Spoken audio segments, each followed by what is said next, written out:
Hello, I'm James Norton for Chow.com Supertaster, and in this week's 5 Things in 3 Minutes, we're going to tackle fast food chocolate shakes.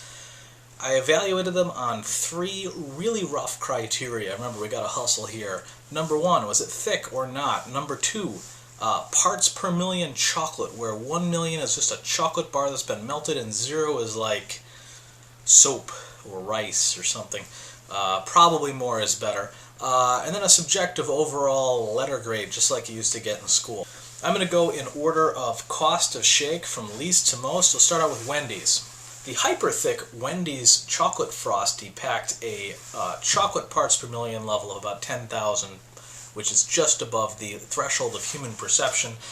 It was a little too much frozen bulk and not enough flavor for me, but it wasn't a disaster. C-.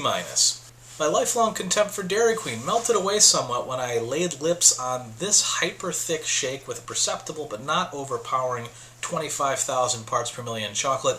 It felt texturally and flavor-wise balanced, no real off notes. It was a lot like drinking decent quality chocolate soft serve. B-, I would drink it again. I remember McDonald shakes as being bad, but not this bad. This chocolate McCafe shake was liquidy, and I can't even give you an estimated parts per million chocolate reading because there's this weird, crazy off flavor like gasoline meets artificial cherry that I can't even begin to place. That was just terrible and ruined my afternoon. 1 sip was enough. Solid F for this liquid turd. Hardee's. This thickest shake clocks in at about 75,000 parts per million chocolate and is balanced, creamy, surprisingly delicious for fast food or otherwise. It's the second most expensive shake, but by far the best value. A-. Fast expanding better burger chain Smashburger's hand-spun Haagen-Dazs shake was my ringer. It's the pro I brought in to make the amateurs look amateur, but no.